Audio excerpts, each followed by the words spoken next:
News ಸಂಗಮಕ್ಕೆ ಸ್ವಾಗತ. ಮೊದಲಿಗೆ headlines. Kushalnagar ತಾಲೂಕಿನ ಗುಡ್ಡೆಹೊಸೂರು ಗ್ರಾಮ ಪಂಚಾಯಿತಿ ವ್ಯಾಪ್ತಿಯ ಸೆಪ್ಟಂ ಪ್ರಾಥಮಿಕ ಶಾಲೆಯ ವಿದ್ಯಾರ್ಥಿಗಳನ್ನ ತರಕಾರಿ ಹಣ್ಣುಗಳ ಅಂಗಡಿಗಳಿಗೆ ಭೇಟಿ ನೀಡಿ ಮಾಹಿತಿ ನೀಡಲಾಯಿತು. ಬೆಂಗಳೂರಿನ ರವೀಂದ್ರ ಕಲಾಕ್ಷೇತ್ರದ ನಯನ ಸಭಾಂಗಣದಲ್ಲಿ ಡಾಕ್ಟರ್ ಸುವೇದಿತಾ ಸುಭಾಷ್ ಹಾಗೂ ಕುಮಾರಿ ಸಂವೇದಿತಾ ಸುಭಾಷ್ ಅವರಿಗೆ ಭಾರತ ಭೂಷಣ ರಾಷ್ಟ್ರೀಯ ಪ್ರಶಸ್ತಿ ನೀಡಿ ಗೌರವಿಸಲಾಗಿದೆ. ಕೆಆರ್ಪೇಟೆ ತಾಲೂಕಿನ ಕೈಗೋನಹಳ್ಳಿ ಗ್ರಾಮದಲ್ಲಿ ಮಹಿಳಾ ವಿಚಾರ ಸಂಕಿರಣ ಕಾರ್ಯಕ್ರಮ ಹಮ್ಮಿಕೊಳ್ಳಲಾಗಿತ್ತು.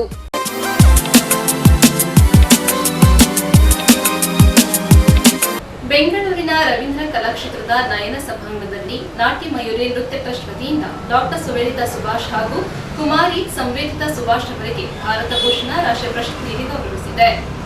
ಡಾಕ್ಟರ್ ಸುವೇದಿತಾ ಸುಭಾಷ್ ಹಾಗೂ ಕುಮಾರಿ ಸಂವೇದಿತಾ ಸುಭಾಷ್ ಅವರಿಗೆ ಭಾರತ ಭೂಷಣ ರಾಷ್ಟ್ರೀಯ ಪ್ರಶಸ್ತಿ ಪ್ರದಾನ ಮಾಡಿ ಗೌರವಿಸಲಾಗಿದೆ. ಬೆಂಗಳೂರಿನ ರವೀಂದ್ರ ಕಲಾಕ್ಷೇತ್ರದ ನಯನ ಸಭಾಂಗಣದಲ್ಲಿ ವಿರಾಜಪೇಟೆಯ ನಾಟ್ಯ ಮಯೂರಿ ನೃತ್ಯ ಟ್ರಸ್ಟ್ನ ವ್ಯವಸ್ಥಾಪಕರಾದ ಶ್ರೀಮತಿ ಪ್ರೇಮಾಂಜಲಿ ಆಚಾರ್ಯ, ಗೌರವ ಅಧ್ಯಕ್ಷರಾದ ಡಾಕ್ಟರ್ ಕೆಂಚನೂರು ಶಂಕರ, ದಿವ್ಯ ಸಾನ್ನಿಧ್ಯ ತೋತಾಪುರಿ ಸೋಮಶೇಖರ ಸ್ವಾಮೀಜಿ, ಕೆಪಿಸಿಸಿ ಸಂಯೋಜಕರಾದ ಮಂಜುನಾಥ್ ಶೆಟ್ಟಿ, ಶಶಿಧರ ಕೋಟೆ ಇತರರು ಹಾಜರಿದ್ದು ಕೊಡಗಿನ ಪ್ರತಿಭೆಗಳಾದ ಸಹಾಯಕ ಪ್ರಾಧ್ಯಾಪಕಿ, ಜೀವರಸಾಯನ ಶಾಸ್ತ್ರ ಹಾಗೂ ಭರತನಾಟ್ಯ, ಸಂಗೀತ ಕ್ಷೇತ್ರದ ಕಲಾವಿದೆ ಡಾಕ್ಟರ್ ಸುವೇದಿತಾ ಸುಭಾಷ್ ಹಾಗೂ ಯೋಗ, ಭರತನಾಟ್ಯ ಹಾಗೂ ಸಂಗೀತ ಕ್ಷೇತ್ರ ಜಿಟಿವಿಯ ಸರಿಗಂಪ ಖ್ಯಾತಿಯ ಕುಮಾರಿ ಸಂವೇದಿತಾ ಸುಭಾಷ್ ಇವರಿಬ್ಬರ ಸಾಧನೆಯನ್ನು ಗುರುತಿಸಿ ಭಾರತ ಭೂಷಣ ರಾಷ್ಟ್ರೀಯ ಪ್ರಶಸ್ತಿಯನ್ನು ನೀಡಿ ಗೌರವಿಸಲಾಗಿದೆ. ಸಹಾಯಕ ಪ್ರಾಧ್ಯಾಪಕಿ, ಜೈನ್ ಡೀಮ್ಡ್ ವಿಶ್ವವಿದ್ಯಾಲಯ ಬೆಂಗಳೂರು, ಶ್ರೀಮಾನ್ ಸುಭಾಷ್ ಹಾಗೂ ವೇದಾ ಸುಭಾಷ್ ದಂಪತಿಯ ಸುಪುತ್ರಿ ಹಾಗೂ ಶ್ರೀಮಾನ್ ಪ್ರಕಾಶ್ ಹಾಗೂ ಸರಸ್ವತಿ ದಂಪತಿಯ ಪುತ್ರ ಶ್ರೀಮಾನ್ ಅರ್ಜುನ್ ರವರ ಧರ್ಮಪತ್ನಿ ಸುವೇದಿತಾ ಇಂಡಿಯನ್ ಇನ್ಸ್ಟಿಟ್ಯೂಟ್ ಆಫ್ ಹಾರ್ಟಿಕಲ್ಚರ್ ತಂಡಕ್ಕೆ ರಂಗಸಂಗೀತವನ್ನು ನೀಡಿದ್ದಾರೆ. ಕರ್ನಾಟಕದ ಅನೇಕ ಜಿಲ್ಲೆಗಳಲ್ಲಿ ಮಾತ್ರವಲ್ಲದೆ ಬೇರೆ ಬೇರೆ ರಾಜ್ಯದಲ್ಲಿ ಕೂಡ ಕಾರ್ಯಕ್ರಮವನ್ನು ನೀಡಿದ್ದಾರೆ. ಮತ್ತು ಸಂವೇದಿತಾ ಅವರು ಕುಶಾಲನಗರದಲ್ಲಿ ಇವರ ಸಹೋದರಿ ಸುವೇದಿತಾ ಸುಭಾಷ್ ಅವರು ಕೂಡ ಹೆಸರುವಾಸಿಯಾಗಿದ್ದಾರೆ. ಇಬ್ಬರು ಕೂಡ ಕುಶಾಲನಗರದ ಸಹೋದರಿ ಎಂದೇ ಖ್ಯಾತರಾಗಿದ್ದಾರೆ. ನೃತ್ಯ ಗೀತ್ ಕಲಾ ಸಂಸ್ಥೆ ನ್ಯೂಸ್ ಸಂಗಮಕ್ಕಾಗಿ ಓಂ ಶಿಹಳ್ಳಿ, ಕುಶಾಲನಗರ. ಕುಶಾಲನಗರ ತಾಲೂಕಿನ ಗುಡ್ಡೆಹೊಸೂರು ಗ್ರಾಮ ಪಂಚಾಯಿತಿ ವ್ಯಾಪ್ತಿಯ ಬೊಳ್ಳೂರು ಗ್ರಾಮದ ಸೆಪ್ಟಂ ಪ್ರಾಥಮಿಕ ಶಾಲೆಯ ವಿದ್ಯಾರ್ಥಿಗಳು ತರಕಾರಿ ಹಣ್ಣುಗಳ ಅಂಗಡಿಗಳಿಗೆ ಭೇಟಿ ನೀಡಿ ಮಾಹಿತಿ ಪಡೆದುಕೊಂಡರು. ಕುಶಾಲನಗರ ತಾಲೂಕಿನ ಗುಡ್ಡೆಹೊಸೂರು ಗ್ರಾಮ ಪಂಚಾಯಿತಿ ವ್ಯಾಪ್ತಿಯ ಬೊಳ್ಳೂರು ಗ್ರಾಮದ ಸೆಪ್ಟಂ ಪ್ರಾಥಮಿಕ ಶಾಲೆಯ ವಿದ್ಯಾರ್ಥಿಗಳನ್ನ ಕುಶಾಲನಗರ ಪಟ್ಟಣದಲ್ಲಿರುವ ತರಕಾರಿ ಹಣ್ಣುಗಳ ಅಂಗಡಿಗಳಿಗೆ ಭೇಟಿ ಮಾಡಿಸಲಾಯಿತು. ನಂತರ ವಿದ್ಯಾರ್ಥಿಗಳಿಗೆ ಹಣ್ಣು ತರಕಾರಿಗಳನ್ನು ತೋರಿಸಿ ಅವುಗಳ ಹೆಸರುಗಳು, ಪೋಷಕಾಂಶಗಳು ಸೇರಿದಂತೆ ವಿವಿಧ ಮಾಹಿತಿಗಳನ್ನು ಶಿಕ್ಷಕರು ವಿದ್ಯಾರ್ಥಿಗಳಿಗೆ ತಿಳಿಸಿದರು. ಇದೇ ಸಂದರ್ಭದಲ್ಲಿ ಶಾಂತಿ, ಮುಖ್ಯ ಶಿಕ್ಷಕರು, ಶಿಕ್ಷಕ ವೃಂದದವರಾದ ಹಸೀನಾ, ನಶಾದ್, ಟೋನಿ, ಅಡ್ಮಿನ್, ಪೂರ್ಣಿಮಾ ಇದ್ದರು. ವೆಜಿಟೇಬಲ್ ಸ್ಟಾಲ್ಗೆ ಮಕ್ಕಳಿಗೆ ಬೇರೆ ಬೇರೆ ರೀತಿಯ ಫ್ರೂಟ್ಸ್ ಆ್ಯಂಡ್ ವೆಜಿಟೇಬಲ್ಸ್ ಅನ್ನು ತೋರಿಸೋಣ ಅಂತ ಮಕ್ಕಳನ್ನ ಇಲ್ಲಿಗೆ ಕರ್ಕೊಂಡು ಬಂದಿದ್ದೀವಿ. ಮಕ್ಕಳು ನೋಡಿ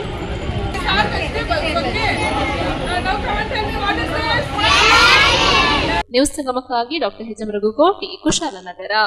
ಬೆಂಗಳೂರಿನ ಅಕ್ಕಮಹಾದೇವಿ ಸಭಾಂಗಣದಲ್ಲಿ ನಡೆದ ಕಾರ್ಯಕ್ರಮದಲ್ಲಿ ಎಚ್.ಎಸ್. ಪ್ರತಿಮಾ ಹಾಸನ್ ಅವರಿಗೆ ಕರ್ನಾಟಕ ರಾಜ್ಯೋತ್ಸವ ಪ್ರಶಸ್ತಿ ಪ್ರದಾನ ಮಾಡಿ ಗೌರವಿಸಲಾಗಿದೆ. ಮೇಘ ಮೈತ್ರಿ ಕನ್ನಡ ಸಾಹಿತ್ಯ ಸಂಘ ಹಾಗೂ ಕಾವ್ಯಶ್ರೀ ಚಾರಿಟಬಲ್ ಟ್ರಸ್ಟ್ ಬೆಂಗಳೂರು, ಅಕ್ಕಮಹಾದೇವಿ ಸಭಾಂಗಣ ಕನ್ನಡ ಸಾಹಿತ್ಯ ಪರಿಷತ್ ಬೆಂಗಳೂರಿನಲ್ಲಿ 69ನೇ ಕರ್ನಾಟಕ ರಾಜ್ಯೋತ್ಸವ ಅಂಗವಾಗಿ ಕರ್ನಾಟಕ ರಾಜ್ಯ ವಕೀಲರ ಸಾಹಿತ್ಯ ಸಮ್ಮೇಳನ 2024 ಕಾರ್ಯಕ್ರಮವು ಯಶಸ್ವಿಯಾಗಿ ನಡೆದಿದ್ದು, ಕಾರ್ಯಕ್ರಮದಲ್ಲಿ ಹಾಸನ ನಗರದ ಸಾಹಿತ್ಯದ ನವಿಲು, ಮಹಿಳಾ ಸಾಧಕಿ, ಬಹುಮುಖ ಪ್ರತಿಭೆ, ಗಡಿನಾಡ ಕನ್ನಡತಿ ಎಂದು ಬಿರುದು ಪಡೆದಿರುವ ಸಂಸ್ಥಾಪಕ ಅಧ್ಯಕ್ಷರು, ಪ್ರತಿಮಾ ಸಾಮಾಜಿಕ ಸಾಂಸ್ಕೃತಿಕ ಅಭಿವೃದ್ಧಿ ಪ್ರತಿಷ್ಠಾನ, ಹಾಸನ ನಗರದ ಸಾಹಿತಿ, ಶಿಕ್ಷಕಿ, ಸಮಾಜ ಸೇವಕಿ, ಸಾಮಾಜಿಕ ಚಿಂತಕಿ, ಪತ್ರಕರ್ತೆ, ಅಂಕಣಗಾರ್ತಿ, ಕವಯತ್ರಿ, ಲೇಖಕಿ, ವಿಮರ್ಶಕಿ, ಅಂತಾರಾಷ್ಟ್ರೀಯ ಮಟ್ಟದಲ್ಲಿ ಗುರುತಿಸಿಕೊಂಡಿರುವ ಶ್ರೀಮತಿ ಎಚ್.ಎಸ್. ಪ್ರತಿಮಾ ಹಾಸನ್ ಅವರಿಗೆ ಸಾಮಾಜಿಕ ಸಾಹಿತ್ಯ ಕ್ಷೇತ್ರ, ಶೈಕ್ಷಣಿಕ ಕ್ಷೇತ್ರಕ್ಕೆ ರಾಜ್ಯ ಮಟ್ಟದ ಕರ್ನಾಟಕ ರಾಜ್ಯೋತ್ಸವ ಪ್ರಶಸ್ತಿ ನೀಡಿ ಗೌರವಿಸಲಾಯಿತು. ಹಲವಾರು ಕೃತಿಗಳನ್ನು ಸಾಹಿತ್ಯ ಕ್ಷೇತ್ರಕ್ಕೆ ಕೊಡುಗೆಯಾಗಿ ನೀಡಿರುವ ಎಚ್.ಎಸ್. ಪ್ರತಿಮಾ ಹಾಸನ್ ಅವರ ಪ್ರತಿಮಾವಲೋಕನ ಕೃತಿಯು ಸಮಾರಂಭದಲ್ಲಿ ಲೋಕಾರ್ಪಣೆಗೊಂಡಿತು.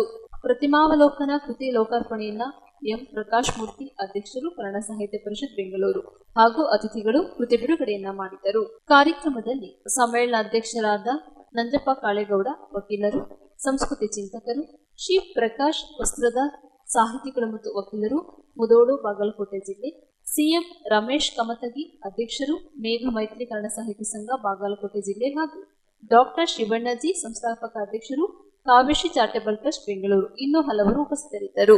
ನ್ಯೂಸ್ ತಗುವಕ್ಕಾಗಿ ಓಂ ಶ್ರೀಹಾನಿ, ಕುಶಾಲನಗರ. ಕ್ಯಾರ್ಪೇಟೆ ತಾಲೂಕಿನ ಅಕ್ಕಿಹೆಬ್ಬಾಳು ಹೋಬಳಿಯ ಜೈನಹಳ್ಳಿಯಲ್ಲಿರುವ ಡಾಕ್ಟರ್ ಬಿ.ಆರ್. ಅಂಬೇಡ್ಕರ್ ವಸತಿ ಶಾಲೆಯಲ್ಲಿ ಅಂಬೇಡ್ಕರ್ ಅವರ 68ನೇ ಮಹಾಪರಿನಿರ್ವಾಣ ದಿನವನ್ನು ಆಚರಿಸಿದರು.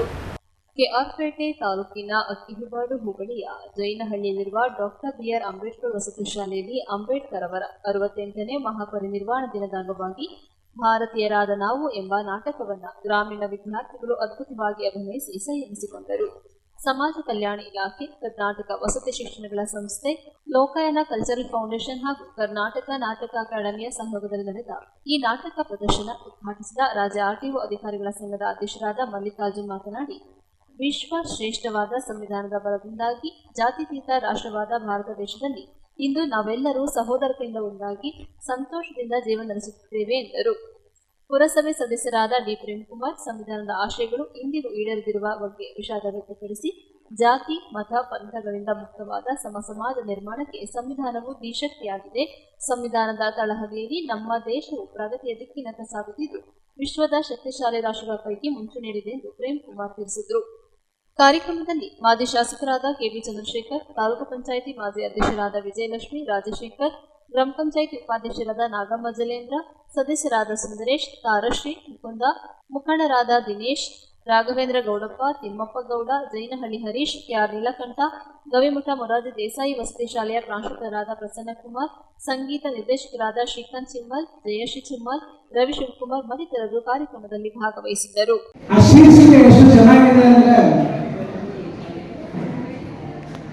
ಭಾರತದ ಪ್ರಜೆಗಳಾದ ನಾವು ಅದರ ಆಳ ಅಗಲ ಉದ್ದವನ್ನ ಅಧ್ಯಯನ ಮಾಡಿ ಭಾರತಕ್ಕೆ ಒಂದು ಸಂವಿಧಾನವನ್ನು ಕೊಟ್ಟಂತ ನಮ್ಮ ಸಂವಿಧಾನ ಶಿಲ್ಪಿ ಅಂಬೇಡ್ಕರ್ ಅವರ 68ನೇ ಪರಿನಿರ್ವಾಣದ ದಿನ ಈ ನಾಟಕ ನಮ್ಮ ಜೈಲಿನಲ್ಲಿ ಶಾಲೆಯಲ್ಲಿ ಪ್ರದರ್ಶನಗೊಳ್ತಾ ಇರತಕ್ಕಂಥದ್ದು ಅತ್ಯಂತ ಸಂತೋಷದ ವಿಚಾರ. ಹಾಗಾಗಿ ಇಂತಹ ಒಂದು ಶ್ರೇಷ್ಠವಾದಂಥ ಕಾರ್ಯದ ವೇದಿಕೆಯಲ್ಲಿ ಆಸೀನರಾಗಿರ್ತಕ್ಕಂಥ ಎಲ್ಲ ಗಣ್ಯರೇ, ವಿಶೇಷವಾಗಿ ಪ್ರಾಚಾರ್ಯರು ಮತ್ತು ಅವರ ತಂಡ ಹಾಗೂ ಶಶಿಧರ್ ಬಾರಿಗಾಡ್ ಮತ್ತು ಅವರ ತಂಡ ಈ ಪ್ರಯತ್ನ ಯಶಸ್ವಿಯಾಗಿ ಭಾರತದ ಪ್ರಜೆಗಳಾದ ನಾವು ಅದೆಷ್ಟು ಅರ್ಥಪೂರ್ಣವಾಗಿದೆ ನೋಡಿ. ಭಾರತದ ಪ್ರಜೆಗಳಾದ ನಾವು ಎಲ್ಲರೂ ನಾನು ಅನ್ನೋದಿಲ್ಲ, ಪ್ರಜೆಗಳಾದ ನಾವು ಮುಂದಿನ ಅರಿವು ಏನು ಅನ್ನೋದನ್ನ ಈ ಶಾಲೆಯಲ್ಲಿ ಮಕ್ಕಳಾಗಿರ್ತಕ್ಕಂಥ ನೀವು, ಮುಂದಿನ ಪ್ರಜೆಗಳಾಗುವಂತ ಪ್ರಭುಗಳಾಗುವಂತ ನೀವುಗಳು ಇದರ ಬಗ್ಗೆ ಅರಿವು ಮೂಡಿಸಿಕೊಂಡು ಅದರ ಜೊತೆಗೆ ಪೋಷಕ ಮಿತ್ರರು ಕೂಡ ಇಲ್ಲಿ ಆಗಮಿಸಿದ್ದಾರೆ. ಅವರೆಲ್ಲರೂ ಕೂಡ ನಿಮ್ಮ ನಾಟಕದ ಮೂಲಕ ಅದರ ಅರ್ಥೈಸುವಿಕೆಯಲ್ಲಿ ಯಶಸ್ವಿಯಾಗಲಿ ಅಂತ ಶುಭಕಾಮನೆಗಳನ್ನು ನೀಡುತ್ತಾ ನಾವು ಮಾತಾಡಲಿಕ್ಕೆ ಈ ವೇದಿಕೆಗೆ ಕರೆಸಿದಂತ ಎಲ್ಲರಿಗೂ ಅನಂತ ಧನ್ಯವಾದಗಳು. ಜೈ ಹಿಂದ್, ಜೈ ಕರ್ನಾಟಕ ಮಾತೆ, ಜೈ ಹಿಂದ್. ದೀಪಲ ಪೀಠ ಅಂತ ಒಂದು ನಾಟಕದ ಪ್ರದರ್ಶನದ ಈ ಒಂದು ಕಾರ್ಯಕ್ರಮದ ಸಮಾರಂಭದ ಅಧ್ಯಕ್ಷರಾಗಿರ್ತಕ್ಕಂತಹ ಪ್ರಾಂಶುಪಾಲರಾದ ರಾಜುರವರೇ, ವೇದಿಕೆಯಲ್ಲಿ ಆಸೀನರಾಗಿರ್ತಕ್ಕಂತಹ ಈ ಕಾರ್ಯಕ್ರಮ ಉದ್ಘಾಟನೆ ಮಾಡಿ ತಮ್ಮೆಲ್ಲರೂ ಕುರಿತು ಮಾತನಾಡುವಂತಹ ಸಮಾಜ ಸೇವಕರು, ಈ ಒಂದು ಕ್ಯಾಪೇಟೆಯ ಎಲ್ಲ ಹಲವುಗಳಿಗೆ ಕಾರ್ಯಕ್ರಮ ಭೇಟಿ ಕೊಟ್ಟಿರುವಂತಹ ಉತ್ಸಾಹವಾದಂತಹ ಆರ್ಟಿಒ ಮಲ್ಲಿಕಾರ್ಜುನ್ ಅವರೇ, ಅಕ್ಕಿಹೆಬ್ಬಾಳು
ಪ್ರತಿನಿಧಿಸುವ ಮಂಡಳಿಗಳನ್ನು ರಚಿಸಲಾಯಿತು. ಈ ಮಂಡಳಿಯೇ ಸಂವಿಧಾನ ಚರ್ಚೆಗೆ ವೇದಿಕೆಯಾಯಿತು. ಇದರ ಹೊಣೆಯನ್ನು ನಿಭಾಯಿಸಿದ ಎಲ್ಲರಿಗೂ ನನ್ನ ಕೃತಜ್ಞತೆಗಳು. ಇಂದು ನಿಮ್ಮೆಲ್ಲರ ಮಾತು ಕೇಳಿ ನನಗೆ ಮನತುಂಬಿ ಬಂದಂತಾಗಿದೆ. ಡಾಕ್ಟರ್ BR ಅಂಬೇಡ್ಕರ್ ಅವರನ್ನು ಕರಡು ಸಮಿತಿಗೆ ಸೇರಿಸಿದ್ದು ಮತ್ತು ಅದರ ಅಧ್ಯಕ್ಷರನ್ನಾಗಿ ಮಾಡಿದ್ದು ನಾವು ಮಾಡಿದ ಅತ್ಯುತ್ತಮ ಕೆಲಸ. ಈಗ ಅವರನ್ನು ಈ ಸಭೆಯನ್ನುದ್ದೇಶಿಸಿ ಮಾತಾಡಲು ಕೋರುತ್ತೇನೆ. ನ್ಯೂಸ್ ಸಗಮಕ್ಕಾಗಿ ಡಾಕ್ಟರ್ ಕೆ ನೀಲಕಂಠ, ಕ್ಯಾರ್ಪೇಟೆ. ಮಂಡ್ಯ ಜಿಲ್ಲೆ ಮದ್ದೂರು ಟೌನ್ನಲ್ಲಿ ಅಸೋಸಿಯೇಷನ್ ಆಫ್ ಲಯನ್ಸ್ ಕ್ಲಬ್ ವತಿಯಿಂದ ವಕೀಲರ ದಿನವನ್ನು ಆಚರಿಸಿದರು. ಮಂಡ್ಯ ಜಿಲ್ಲೆ ಮದ್ದೂರು ಟೌನ್ನಲ್ಲಿ association of lions club international ವತಿಯಿಂದ ವಕೀಲರ ದಿನಾಚರಣೆ ಮತ್ತು ಜಿಲ್ಲಾ ಮಟ್ಟದ ವಕೀಲರ ಶ್ರೇಷ್ಠ ಪ್ರಶಸ್ತಿ ಪ್ರದಾನ ಕಾರ್ಯಕ್ರಮವನ್ನು ಕರ್ನಾಟಕ ರಾಜ್ಯ ಉಚ್ಚ ನ್ಯಾಯಾಲಯದ ನ್ಯಾಯಮೂರ್ತಿ BM ಶ್ಯಾಂಪ್ರಸಾದ್ ಅವರು ಜ್ಯೋತಿ ಬೆಳಗಿಸುವ ಮುಖಾಂತರ ಉದ್ಘಾಟಿಸಿ ಮಾತನಾಡಿ, ನಾವು ನ್ಯಾಯಾಂಗ ವ್ಯವಸ್ಥೆಯನ್ನು ಗೌರವಿಸಬೇಕಾಗುತ್ತದೆ. ಪ್ರತಿಯೊಬ್ಬ ಪಕ್ಷಗಾರರು ವಕೀಲರಿಗೆ ಗೌರವಿಸುವಂತಹ ತೀರ್ಪುಗಳು ಇನ್ನು ಹೆಚ್ಚಾಗಿ ಕಂಡುಬರುವಂತಹ ನಿಟ್ಟಿನಲ್ಲಿ ನಾವಿದ್ದೇವೆ. ನಾವು ಕಾನೂನನ್ನು ಗೌರವಿಸಿದರೆ ಕಾನೂನು ನಮ್ಮನ್ನು ರಕ್ಷಿಸುತ್ತದೆ ಎಂದರು. ಇದೇ ಸಂದರ್ಭದಲ್ಲಿ ಕರ್ನಾಟಕ ಉಚ್ಚ ನ್ಯಾಯಾಲಯದ ನ್ಯಾಯಮೂರ್ತಿ PG ಶಿವಶಂಕರೇಗೌಡ ಅವರು ಮಾತನಾಡಿ, ವಕೀಲ ವೃತ್ತಿ ನಡೆದು ಬಂದ ದಾರಿ ಮತ್ತು ತಾಂತ್ರಿಕತೆಯ ಅವಶ್ಯಕತೆ ಒಂದು ಅವಲೋಕನದ ಬಗ್ಗೆ ಮಾತನಾಡಿದರು. ವೇದಿಕೆಯಲ್ಲಿ ವಕೀಲರ ದಿನಾಚರಣೆ ಅಂಗವಾಗಿ ಮಾನವ ಹಕ್ಕುಗಳ ಸಂಸ್ಥೆಯ ಮಹಿಳಾ ಅಧ್ಯಕ್ಷರಾದ ಶ್ರೀಮತಿ ರಜನಿರಾಜ್ ನೇತೃತ್ವದಲ್ಲಿ ರಾಷ್ಟ್ರೀಯ ಮಾನವ ಹಕ್ಕುಗಳ ತರಬೇತುದಾರ ಹಿರಿಯ ವಕೀಲ ಸಮಾಜ ಸೇವಕ ಎಂ ಗುರುಪ್ರಸಾದ್, ಮಂಡ್ಯ ವಕೀಲರ ಸಂಘದ ಅಧ್ಯಕ್ಷರಾದ TS ರಾಜೇಂದ್ರ, ಶ್ರೀಮತಿ ರಶ್ಮಿ ಮಧುಸೂದನ್ ರವರುಗಳನ್ನು ವಿಶೇಷವಾಗಿ ವಕೀಲರ ದಿನಾಚರಣೆ ಅಂಗವಾಗಿ ಸಂಸ್ಥೆ ವತಿಯಿಂದ ಗೌರವಿಸಿ ಸನ್ಮಾನಿಸಲಾಯಿತು. ಇದೇ ಸಂದರ್ಭದಲ್ಲಿ ಜಿಲ್ಲಾ ಮಟ್ಟದ ವಕೀಲ ಶ್ರೇಷ್ಠ ಪ್ರಶಸ್ತಿ ಪುರಸ್ಕೃತರಾದ ಹಿರಿಯ ವಕೀಲರುಗಳಾದ TS Doreswamy, HV Nagaraju, Basavayya, M Puttegowda, HV Balaraju, B Appajigowda, Devaraju, Madegowda, Ramegowda ಅವರನ್ನ ವೇದಿಕೆಯಲ್ಲಿ ನ್ಯಾಯಮೂರ್ತಿಗಳ ಸಮ್ಮುಖದಲ್ಲಿ ಮತ್ತು ಗಣ್ಯರ ಸಮ್ಮುಖದಲ್ಲಿ ಸನ್ಮಾನಿಸಲಾಯಿತು. ಖಜಾಂಚಿ MM ಪ್ರಶಾಂತ್, ಕಾರ್ಯದರ್ಶಿ ML ಚಂದ್ರಶೇಖರ್, ಮದ್ದೂರು ವಕೀಲರಾದ ಚೆಲುವರಾಜು, ಮಧು, ಶಿವಣ್ಣ ಸೇರಿದಂತೆ ಹಲವಾರು ವಕೀಲರು ಹಾಜರಿದ್ದು, ಲಯನ್ಸ್ ಸಂಸ್ಥೆಯ ಪದಾಧಿಕಾರಿಗಳು, ತಾಲೂಕು ಘಟಕದ ಅಧ್ಯಕ್ಷರು, ಸಾರ್ವಜನಿಕರು ಹಾಜರಿದ್ದು ಕಾರ್ಯಕ್ರಮ ಯಶಸ್ವಿಗೊಂಡಿತು. ನ್ಯೂಸ್ ಸಗಮಕ್ಕಾಗಿ ಧನ್ಯ, ಕುಶಾಲನಗರ. ಕ್ಯಾರ್ಪೇಟೆ ತಾಲೂಕಿನ ಕೈಗುನಹಳ್ಳಿ ಗ್ರಾಮದ ವೀರಭದ್ರೇಶ್ವರ ಸಮುದಾಯ ಭವನದಲ್ಲಿ ಮಹಿಳಾ ವಿಚಾರ ಸಂಕಿರಣ ಕಾರ್ಯಕ್ರಮ ಹಮ್ಮಿಕೊಳ್ಳಲಾಗಿತ್ತು. ಹೆಣ್ಣು ಮಕ್ಕಳು ತಮ್ಮನ್ನ ಕೀಳರ ಮೇಲೆ ಅಳಿಸಿ ಹಾಕಿ ಸ್ವಾಭಿಮಾನಿಗಳಾಗಿ ತಮ್ಮಲ್ಲಿ ಸೂಕ್ತವಾಗಿರುವ ವೃತ್ತಿ ಕೌಶಲ್ಯದ ಮೂಲಕ ಸಾಧನೆಯೊಂದಿಗೆ ಸಬಲೀಕರಣ ಮಾಡಬೇಕೆಂದು ಧರ್ಮಸ್ಥಳ ಗ್ರಾಮಾಭಿವೃದ್ಧಿ ಯೋಜನೆಯ ಮೈಸೂರು ವಿಭಾಗದ ಪ್ರಾದೇಶಿಕ ನಿರ್ದೇಶಕರಾದ ಜಯರಾಮ್ ನಂದಿಕಾಯ ತಿಳಿಸಿದರು. ಕ್ಯಾರ್ಪೇಟೆ ತಾಲೂಕಿನ ಕೈಗುನಹಳ್ಳಿ ಗ್ರಾಮದ ವೀರಭದ್ರೇಶ್ವರ ಸಮುದಾಯ ಭವನದಲ್ಲಿ ಮಹಿಳಾ ಜ್ಞಾನ ವಿಕಾಸ ಕಾರ್ಯಕ್ರಮದ ಅಡಿಯಲ್ಲಿ ಆಯೋಜಿಸಿದ್ದ ಮಹಿಳಾ ವಿಚಾರ ಸಂಕಿರಣ ಕಾರ್ಯಕ್ರಮವನ್ನು ಜ್ಯೋತಿ ಬೆಳಗಿಸಿ ಉದ್ಘಾಟಿಸಿ ಮಾತನಾಡಿದರು.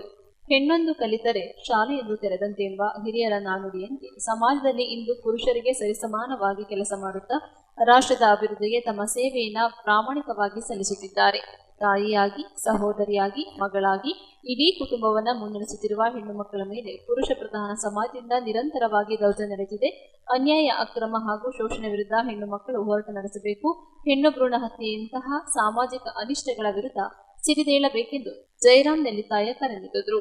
ಧರ್ಮಸ್ಥಳ ಯೋಜನೆಯ ಜಿಲ್ಲಾ ನಿರ್ದೇಶಕರಾದ ಕೇಶವ ದೇವಾಂಗ, ತಾಲೂಕು ಯೋಜನಾಧಿಕಾರಿ ವೀರೇಶಪ್ಪ, ಮಹಿಳಾ ಮಕ್ಕಳ ಇಲಾಖೆ ಅಧಿಕಾರಿ ಪದ್ಮ, ಉಪನ್ಯಾಸಕಿ ಸಾವಿತ್ರಿ, ಬೆಡದಹಳ್ಳಿ ಪಂಚಭೂತೇಶ್ವರ ಮಠದ ಪೀಠಾಧಿಪತಿ ಶ್ರೀ ರುದ್ರಮುನಿ ಸ್ವಾಮೀಜಿ ಕಾರ್ಯಕ್ರಮದಲ್ಲಿ ಭಾಗವಹಿಸಿದ್ದರು.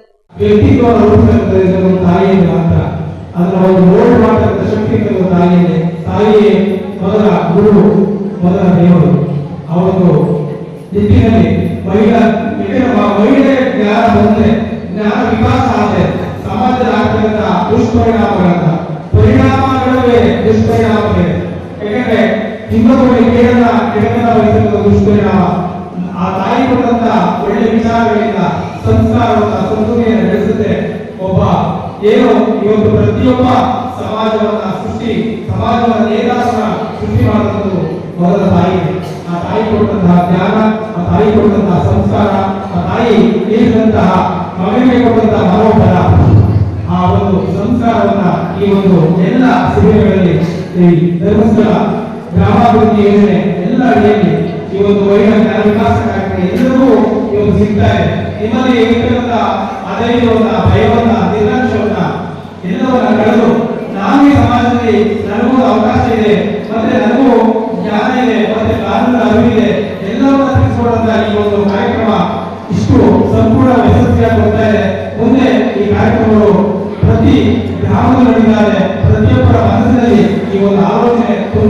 ಆ ತುಂಬಿದಂತಹ ಕಾರ್ಯಕ್ರಮ ಮುಂದಿನ ಭವಿಷ್ಯಕ್ಕೆ ಇವತ್ತು ಏನು ಕ್ಷೀಣಿಸ್ತಾ ಇದೆ ನಮ್ಮ ಸಂಸ್ಕಾರ ಸಂಸ್ಕೃತಿ ಸನಾತನ ಧರ್ಮದ ಆಗ್ತಕ್ಕಂಥ ಒಡಕನ್ನ ಎಲ್ಲವನ್ನ ಹೋರಾಟಕ್ಕೆ ತಾಯಿಯರು ಗಟ್ಟಿಯಾದ ಮನಸ್ಸನ್ನು ಮಾಡಿ ಮುಂದಿನ ಮಕ್ಕಳನ್ನ ಒಂದು ಜ್ಞಾನಕ್ಕೆ ಮತ್ತೆ ಬದುಕಿನ ಭವಿಷ್ಯವನ್ನು ರೂಪಿಸುವಳಿಗೆ ನಿಮ್ಮ ಮಾರ್ಗದರ್ಶನ ಅತ್ಯಮೂಲ್ಯ ಅಂತ ಹೇಳ್ತಾ ಮುಂದಿನ ಕಾರ್ಯಕ್ರಮಕ್ಕೆ ತೊಂದರೆ ಆಗಬಾರದು ಅಂತ ಹೇಳಿ ಈ ಅಮೂಲ್ಯವಾದ ಸಮಯವನ್ನ ಎಲ್ಲರೂ ಎಲ್ಲ ಸಮಯವನ್ನು ಮೀಸಲಿಟ್ಟು ಈ ಒಂದು ಕಾರ್ಯಕ್ರಮಕ್ಕೆ ಬಂದಿದ್ದೀರಿ. ಈ ಕಾರ್ಯಕ್ರಮ ಸಂಪೂರ್ಣವಾಗಿ ಅಂತ ಭಗವಂತನಿಗೆ ಹೇಳ್ತಾ ಎಲ್ಲರೂ ಆಯುಸ್ಸು ಆರೋಗ್ಯ ಕೊಡಿ, ಎಲ್ಲಕ್ಕಿಂತ ಹೆಚ್ಚಾಗಿ ಭಗವಂತ ನಿಮಗೆ ತಾಳ್ಮೆ ಕೊಡಿ ಅಂತ ಭಗವಂತನಿಗೆ ಹೇಳ್ತಾ ಈ ಒಂದು ಕಾರ್ಯಕ್ರಮ ಇದೇ ನಮ್ಮ ಪಟ್ಟಾದವರು ಊಟ ಮಾಡಿ ಹೋಗಿ ಬಂದವರಲ್ಲ, ನೀವೆಲ್ಲ ಸಾಕ್ಷಾತ್ ದೇವ ಸ್ವರೂಪಿಗಳು.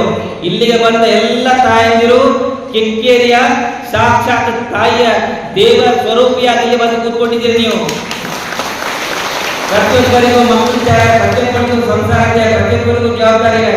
ನೀವು ಆಡುವ ಮಾತುಗಳು, ನಿಮ್ಮ ನಡಿಗೆಗಳು ಎಲ್ಲವೂ ಶುದ್ಧವಾಗಿದ್ದರೆ ಮಾತ್ರ ನಿಮ್ಮ ಸಂಸಾರ ಚೆನ್ನಾಗಿ ಬೆಳೆಯುತ್ತೆ. ಅರ್ಥ ಮಾಡಿಕೊಳ್ಳಿ ತಾಯಿದ್ರೆ. ಮಕ್ಕಳಿಗೆ ಚೆನ್ನಾಗಿ ವಿದ್ಯಾಭ್ಯಾಸ ಓದಿಸಿ, ಮಕ್ಕಳೆಲ್ಲ ನಿಮ್ಮ ಮನೆಯ ಕಥೆಯನ್ನ ಮಕ್ಕಳಿಗೆ ಹೇಳಿ, ನೀವು ಬದುಕಿದ ರೀತಿಯನ್ನ ಮಕ್ಕಳಿಗೆ ಹೇಳಿ. ಹಿಂದೆಲ್ಲ ನಾವೆಲ್ಲ ಇರುವಾಗ ನಮ್ಮ ಪ್ಯಾಂಟ್ ಶರ್ಟ್ಗಳು ಏನಾದರೂ ತೂತು ಆಗಿದ್ರೆ ಅದಕ್ಕೆ ಅಮ್ಮ ಸೂಜಿಗೆ ನೂಲು ಹಾಕಿ ಅದನ್ನು ಹೊಡೆದು, ಮಗ ನಿನಗೆ ಅರ್ಧ ಬಟ್ಟೆಯನ್ನು ಹಾಕಿ ಶಾಲೆಗೆ ಹೋಗ್ಬೇಡ, ನಿಮಗೆ ಸರಿ ಹಿಡಿತಿದೆ, ಅರ್ಧ ಬಟ್ಟೆಯನ್ನು ಹಾಕಬಾರ್ದು ಮಗ ಅಂತೇಳಿ ಅಮ್ಮ ತಂದೆ ತಾಯಿ ಬುದ್ಧಿ ಹೇಳಿ. ನಾವು ಕಾನೂನಿನ ಅಡಿಯಲ್ಲಿ ಪ್ರತಿದಿನ ಒಂದಲ್ಲ ಒಂದು ರೀತಿಯಲ್ಲಿ ನಾವು ಪ್ರತಿಯೊಂದು ಹೆಜ್ಜೆ ಇಡಬೇಕಾದ್ರೂ ಕೂಡ ನಾವು ಕಾನೂನಿನ ದೃಷ್ಟಿಯನ್ನು, ಕಾನೂನಿದೆ ಆ ಕಾನೂನಿನ ಅಡಿಯಲ್ಲಿ ನಾವು ಪ್ರತಿದಿನ ನಾವು ಜೀವನವನ್ನು ಮಾಡ್ತಾ ಇದ್ದೀವಿ. ಹಾಗೆ ನಮ್ಮಲ್ಲಿ ಬಾಲ್ಯ ವಿವಾಹ ನಿಷೇಧ ಕಾಯ್ದೆ 2006ರಲ್ಲಿ ಬಂದು ಅದನ್ನು ನಾವು ತಿದ್ದುಪಡಿ ಮಾಡಿ ಬಾಲ್ಯ ವಿವಾಹವನ್ನು ಮಾಡಬಾರದು ಅಂತ ಹೇಳಿ ಎಷ್ಟೆಲ್ಲ ನಾವು ಜಾಗೃತಿಯನ್ನು ಮೂಡಿಸ್ತಾ ಬಂದಿದ್ದೀವಿ. ಏನು ಬಾಲ್ಯ ವಿವಾಹ ಅಂದರೆ ಕೆಲವೊಬ್ರಿಗೆ ಇನ್ನೂ ನಾವು ಏನಾದ್ರು ಬಾಲ್ಯ ವಿವಾಹ ತಡೆಯಕ್ಕೆ ಹೋದಾಗ ಹೇಳ್ತಾರೆ ನಮಗೆ ಬಾಲ್ಯ ವಿವಾಹ ಅಂದರೆ ಏನು ಅಂತಲೇ ಗೊತ್ತಿಲ್ಲ ಅಂತ. ಏನು ಬಾಲ್ಯ ವಿವಾಹ ಅಂದರೆ 18 ವರ್ಷದ ಒಳಗಿನ ಹೆಣ್ಮಗಳು, 21 ವರ್ಷದ ಒಳಗಿನ ಗಂಡು ಮಗ, ಯಾರು ಹೆಣ್ಣಿರಲಿ ಗಂಡಿರಲಿ ಇವ್ರಿಗೆ ಈ ವಯಸ್ಸು ಕಂಪ್ಲೀಟ್ ಆಗಿರಬೇಕು. ಇಂಥವರು ಮದುವೆ ಸಿಂಧು ಆಗುತ್ತೆ. ಯಾರು 18 ವರ್ಷದ ಒಳಗಿನ ಹೆಣ್ಮಕ್ಳು 21 ವರ್ಷದ ಒಳಗಿನ ಗಂಡು ಮಕ್ಕಳು ಮದುವೆ ಆಯ್ತಾರೋ ಆ ಮದುವೆಯನ್ನು ನಾವು ಬಾಲ್ಯ ವಿವಾಹ ಅಂತ ಹೇಳಿ ಕರಿತೀವಿ. ಈ ಒಂದು ಬಾಲ್ಯ ವಿವಾಹಕ್ಕೆ ಯಾವುದೇ ರೀತಿಯ ಮಾನ್ಯತೆ ಇರೋದಿಲ್ಲ. ಇದನ್ನು ನಾವು ಅಸಿಂಧು ಅಂತ ಕರಿತೀವಿ. ಈ ಬಾಲ್ಯ ವಿವಾಹಕ್ಕೆ ನಾನಾ ಕಾರಣಗಳಿದೆ. ಏನು ಬಾಲ್ಯ ವಿವಾಹ ಮಾಡ್ತಾರೆ ಅಂದರೆ ಬಡತನ. ನಮ್ಮ ದೇಶ ಮುಂದುವರಿಯುತ್ತಿರುವಂಥ ದೇಶ.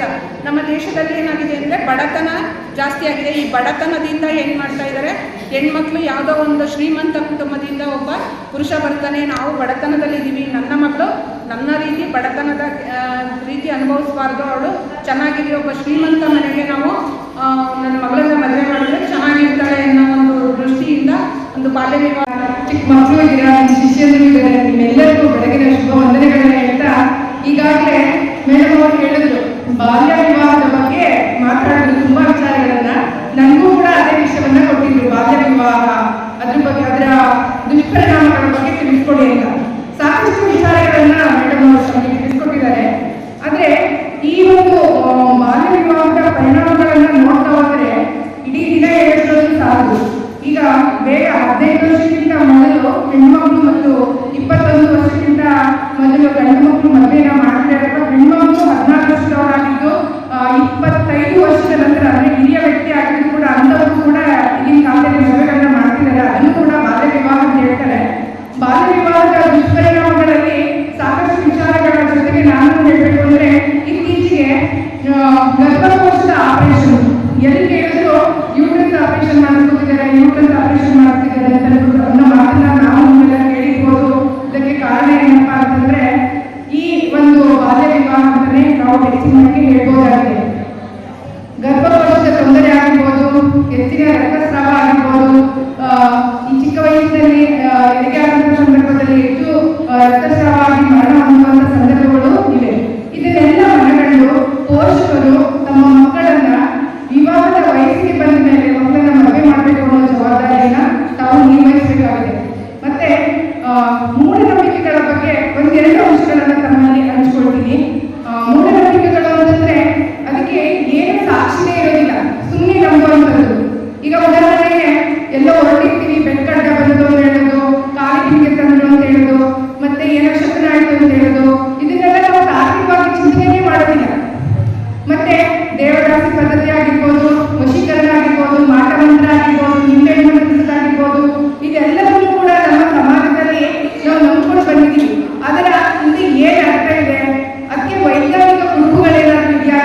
ಕಾರ್ಯಕ್ರಮಕ್ಕಾಗಿ ಡಾಕ್ಟರ್ ಕೆಆರ್ ನೀಲಕಂಠ, ಕೆಆರ್ಪೇಟೆ.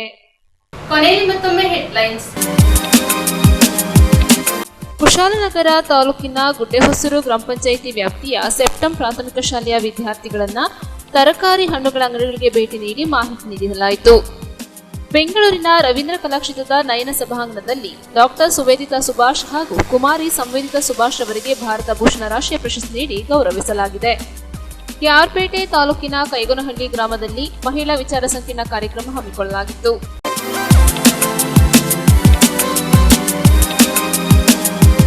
ಇಲ್ಲಿಗೆ ನ್ಯೂಸ್ ಸಂಗಮ ಮುಕ್ತಾಯವಾಯಿತು.